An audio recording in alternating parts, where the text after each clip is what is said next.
¿Qué tal? ¿Qué tal? ¿Cómo le va? Buenas tardes. Voy a estar en un minuto nada más con Carmen Méndez. Vamos a intentar pensar hacia dónde va el gobierno con esta suerte de regreso a la normalidad en materia de educación. Voy a escuchar atentamente a la profesora para ver cuál es su visión de qué es lo que está pasando a esta hora. Mientras tanto, el ministro Trota ha dicho que recomienda que las cosas tienen que ser en conjunto, las decisiones se tienen que tomar por consenso. Es un mensaje, me parece a mí, político al señor Morales. Pero ya lo vamos a conversar en un minuto con Carmen. Un dato. El gobierno del señor Morales, lo voy a poner en potencial, pero mi fuente tiene envergadura como para que podamos sostener este comentario. El gobierno habría iniciado un proceso de conversación en el marco de lo que se puede entender como la venta de Cauchari. Hay un grupo económico que opera en Buenos Aires, que tiene ramificaciones en la provincia de Mendoza y en algunos países de Latinoamérica, que habrían hecho una oferta para comprar Cauchari. Digamos, el gobierno habría tomado contacto porque no le cierran los números, porque no arranca. Entonces el gobierno estaría pensando en desprenderse de Cauchari. Hay un ofrecimiento de unos 240 millones de dólares que no convence al gobierno del señor Morales, pero esto no quiere decir que se haya cerrado la negociación. Es decir, Cauchari tiene un valor de 700 millones de dólares. Que eso es lo que pagó el señor Morales, lo cual no quiere decir que cueste eso en el mercado. Esta es otra discusión. Se lo dejo para que usted lo piense. Y en los próximos días vamos a ir acercando más datos sobre esta cuestión. Estaba pensando en este confinamiento áspero y rígido instrumentado por el señor Morales para combatir el famoso bicho. Y me parece a mí que la severidad de la cuarentena en Jujuy tiene un alto componente del factor confianza. De manera que la pandemia nos viene a mostrar lo siguiente: una suerte de desconfianza horizontal entre los ciudadanos. Desconfianza horizontal. Individualmente creemos que somos responsables, pero simultáneamente entendemos que el resto son irresponsables. Es un tema de agenda sociológica, si usted quiere. Sobre esta tesis, Morales se recuesta para sostener el espíritu policíaco que rodea a la cuarentena. Pero además, ya sabemos que aprovecha la situación políticamente para ganar tiempo e intentar zafar del lío que ha provocado a lo largo de estos 4 años en materia de mala praxis en su gestión. Ahora, fíjese, también hay una suerte de desconfianza vertical en esta suerte de relación de poleas entre el gobierno del señor Morales y la gente. Los jujeños no se fían del gobierno y Morales no se fía de los jujeños, porque teme a sus reacciones. Es por eso que rodea a la cuarentena de reglas con fuerte vigilancia policial y un esquema de sanciones muy severo. Esto es lo que estamos viendo. De manera que en la intimidad Morales tiene la convicción de que los jujeños no están preparados para ejercer su responsabilidad. De manera que no hay ningún rigor científico entonces en el diseño de la cuarentena. ¿Y por qué digo esto? Hay más bien una decisión política sobre la respuesta, sobre las medidas que se toman, sobre la respuesta que tiene la gente. La gente que está afectada por la pandemia y por los efectos creados durante la errática gestión de Evo Morales. Es decir, ahí hay dos elementos que pueden provocar una reacción. De manera que estamos frente a un choque, si usted quiere, entre desconfianzas. Desconfianza vertical, como le decía, entre el gobierno y los jujeños, y desconfianza horizontal de los jujeños entre sí. Entonces, aquí se ha roto este mecanismo de poleas del cual le vengo hablando, que recrea la relación entre el Estado y la gente. Y lo que derrama la consecuencia de esto es la desconfianza de los jujeños entre sí. Es decir, si vos no predicás con el ejemplo que viene de arriba hacia abajo, esto impacta en el comportamiento de la sociedad. Y esto explica entonces el confinamiento áspero y rígido establecido por Evo Morales para asegurarse el control social. En un minuto vuelvo y hablamos con Carmen Méndez.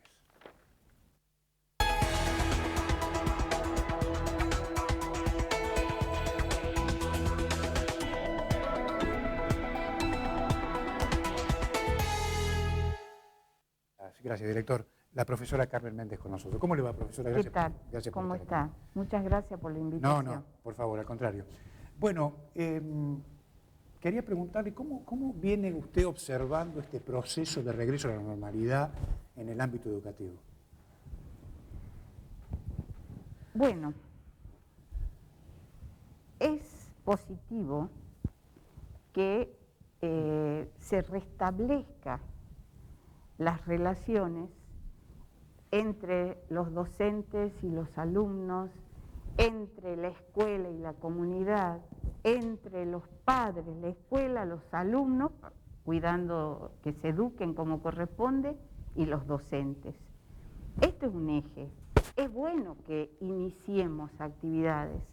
Ahora hay situaciones que no se están visualizando con la profundidad que corresponde. Por ejemplo, el estado edilicio de las escuelas.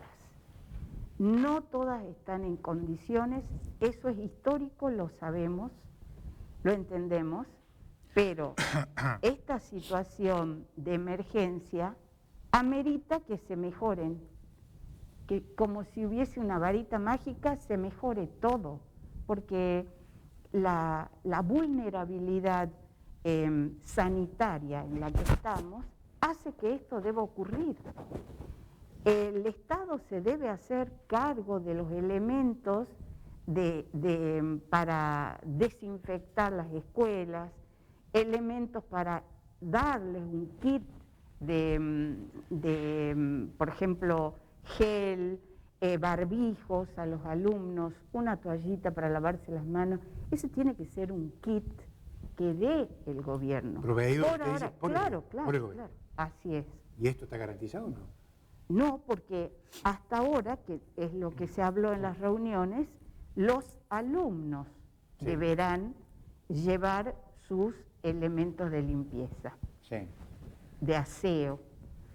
Y la escuela tiene que proveer todo lo que hace a la desinfección y asegurar un ambiente sano. Ahora, y los elementos no están llegando en la cantidad que se merece. Le hago un paréntesis ahí. Le escuché decir a la presidenta de la Comisión de Educación, decir que hay una normativa que las cooperadoras deben hacerse cargo de estas cosas. Claro, así dijeron. ¿Con qué plata? Está.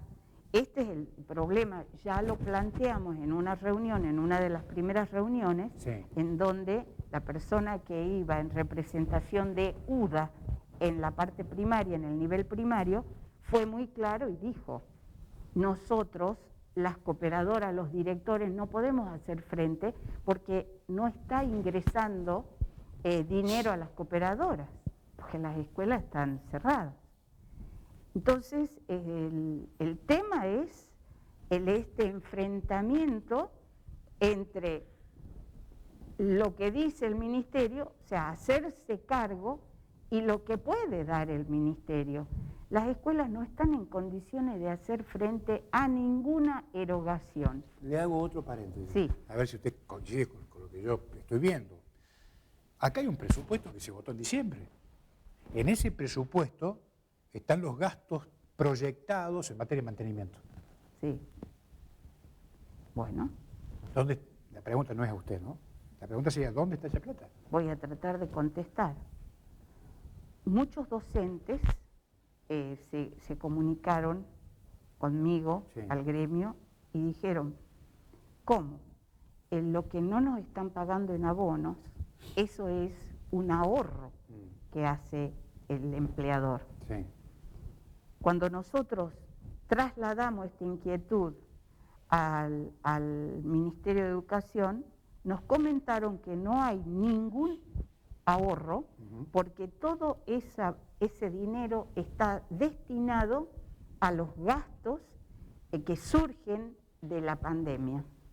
Pero si de la pandemia han recibido 2.100 millones de pesos. Quisiera poder contestar. No, por favor, para eso estoy. Claro. Quisiera contestar, sí, con la información correcta, pero lo que nos explicaron fue lo que le acabo de comentar, que no hay ningún tipo de ahorro, que ahora, todos los gastos van pura y exclusivamente para el mantenimiento, sostenimiento de la no circulación del virus, bueno, y del tratamiento de la gente. Correcto, hasta ahí está claro. Ahora digo, usted me acaba de decir a mí que no están los elementos para desinfectar. ¿Esto tiene o no tiene que ver con la pandemia? Tiene que ver. Los elementos están, pero sí, son mínimos.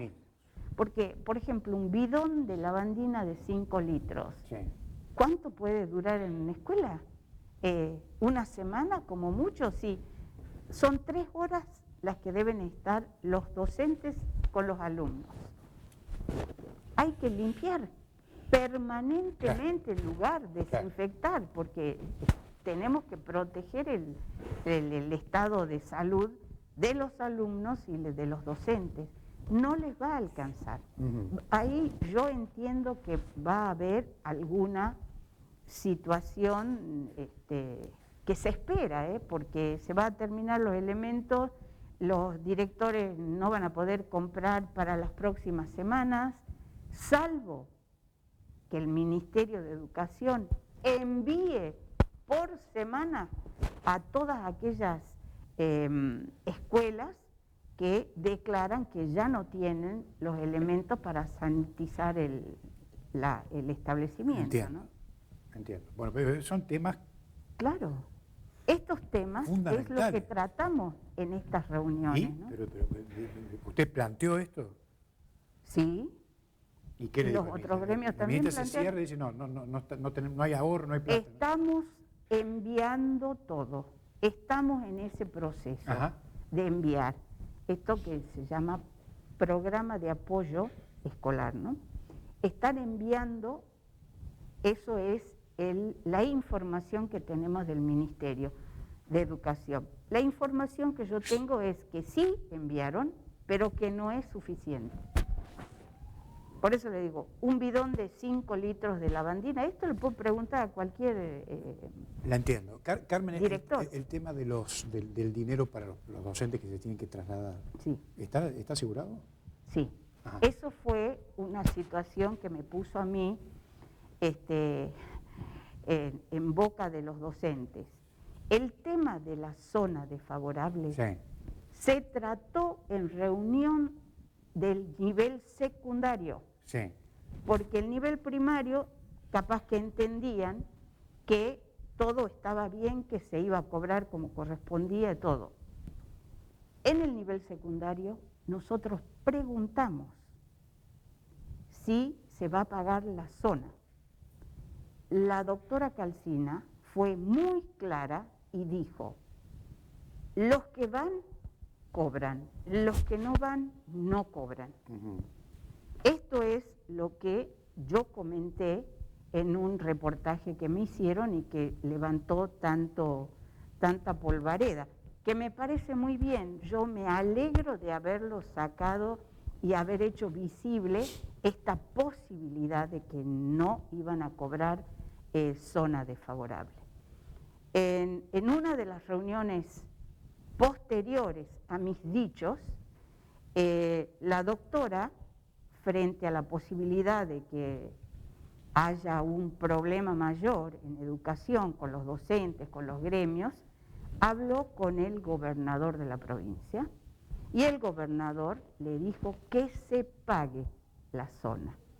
Es decir, el tema estuvo, el concepto de pagar a los que iban y no a los que se quedaban, los que no concurrían a las escuelas que cobran zona, sí, estaba.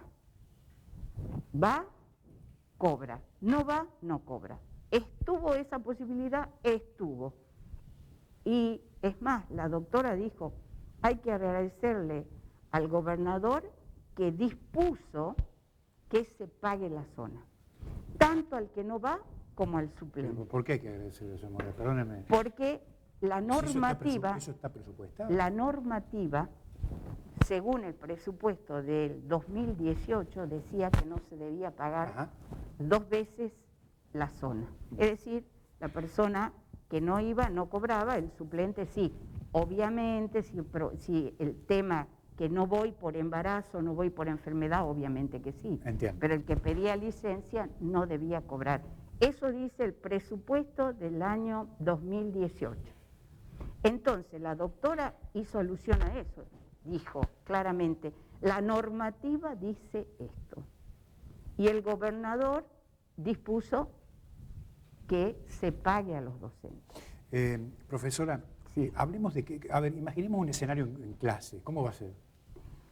Bueno, solamente 15 alumnos por clase. Por clase. Los docentes deben estar presentes una vez a la semana, 3 horas reloj. O sea, 15 alumnos una vez por semana. No. ¿Cómo es? El docente tiene que... 15 alumnos después van los otros 15 y correcto, así van rotando. Está claro. Los docentes, por el tema de que el transporte público puede producir la circulación del virus. Es un vector peligroso para la transmisión del virus. Sí. Tal cual. Entonces, no lo podíamos utilizar. ¿Y en qué va? Por esta situación. Entonces, ¿qué es lo que se decidió? Que los docentes pueden concurrir a la escuela más cercana a su domicilio, sí, para evitar el uso del transporte, al igual que los alumnos. En el caso de los alumnos, concurrir a la escuela es voluntario. Ahora, los docentes que no van a su escuela de origen, que van a ir a otro establecimiento a cumplir esta resolución de una vez a la semana, 3 horas, deben inscribirse. Ya salió la planilla de inscripción. Todos aquellos docentes que estén en lo que llamamos grupo de riesgo, que tienen enfermedades preexistentes, una edad mayor de 60 años, las situaciones que nombra el decreto nacional, que las personas de riesgo deben quedarse en su casa. Bueno, ellos tienen que también firmar una planilla y consignar en esa planilla por qué está dentro del grupo de riesgo, y esto obra como una declaración jurada. Bueno, me quedan muy poquitos minutos. En líneas generales, por lo que usted ha visto, lo que ha asistido a las reuniones, ¿usted cree que se está a tiempo de ajustar algunas cosas? Yo creo que se van a ir ajustando a medida que se inicie este paso a cierta normalidad. Iniciamos con la fase 1, donde son 108 escuelas de la zona rural con albergue, que va a movilizar aproximadamente 4.000 personas, entre alumnos docentes y no docentes. Esta fase seguramente va a presentar algunos inconvenientes que no hemos advertido, que a lo mejor no hemos tratado. Y bueno, tendrá el Ministerio la función, tiene el Ministerio la función de ir solucionando esta problemática que pueda surgir, porque todo esto es dinámico. Si los docentes pudiesen opinar, dirían que las resoluciones llueven. Yo me he quejado en el Ministerio por la cantidad de resoluciones que están surgiendo. Y eso es complejo. No terminamos de leer una y ya ingresa otra. Y va a traer problemas, porque como digo, es dinámico. Las situaciones no pensadas están surgiendo y bueno, será que con los gremios, a través de la denuncia de los docentes, podamos transmitir al Ministerio y el Ministerio tendrá que solucionar y corregir. Carmen, gracias. Le agradezco el espacio. Gracias a usted, gracias por venir. Carmen Méndez con nosotros. Que tenga un gran fin de semana. Chao.